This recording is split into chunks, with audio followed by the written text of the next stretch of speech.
It is well accepted that coronary atherosclerosis is a chronic progressive disease that begins early in life and slowly progresses over several decades before symptoms arise.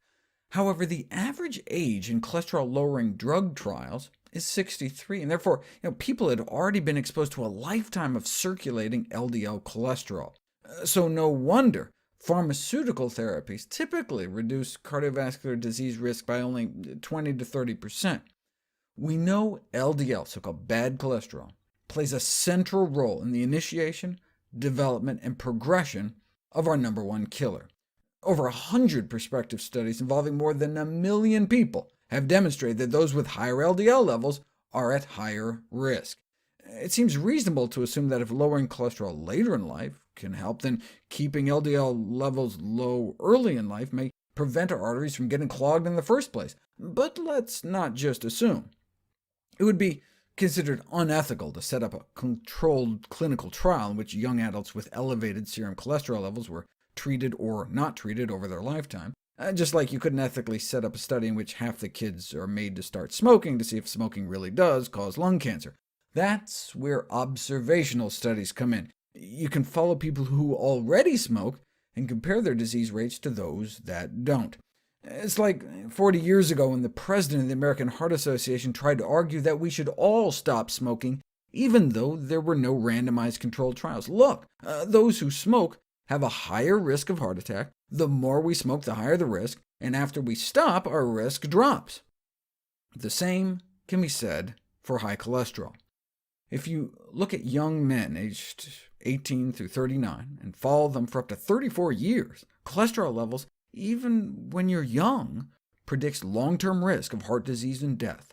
Men in their 20s and 30s who have a total cholesterol even just under 200 have a substantially longer estimated life expectancy, around 4 to 9 years longer than those over 240. Evidence from observational studies, however, is vulnerable to so-called confounding factors. Eating a diet plant-based enough to lower cholesterol below average may add years to our lives regardless of what our cholesterol is. Ideally, we'd have a long-term randomized controlled trial, and nature may have actually set one up for us. Each of us, at conception, gets a random assortment of genes from our mother and our father, and some of those genes may affect our cholesterol levels. Just like there's rare genetic mutations that result in unusually high cholesterol, there are rare genetic mutations that lead to unusually low cholesterol. Providing an ideal system to assess the consequences of low LDL cholesterol levels independent of confounding diet and lifestyle factors. Let me show you what I mean. About 1 in 40 African Americans have a mutation that drops their LDL cholesterol from up around 130 down towards more optimal levels. Now, this group didn't eat healthy to get there, it's just in their genes. More than half had high blood pressure, there were lots of smokers and diabetics, yet those with genetically low LDL levels still had a significant reduction in the incidence of coronary heart disease, even in the presence of all these other risk factors. How significant?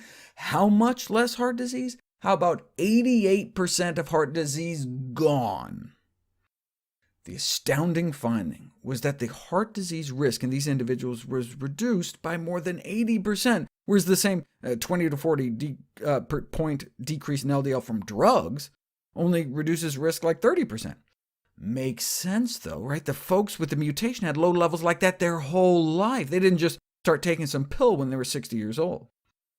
The magnitude of the effect of long-term exposure to lower LDL cholesterol concentrations observed in each of these studies represents threefold greater reduction in the risk of heart disease compared to drug treatment started later in life.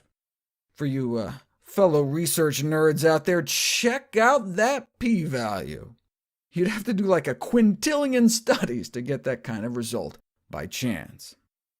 Therefore, a primary prevention strategy that promotes keeping LDL cholesterol levels as low as possible, beginning as early in life as possible, and sustaining those low levels of LDL throughout the whole of one's lifetime, has the potential to dramatically reduce the risk of coronary heart disease, and that's just what a healthy diet can do.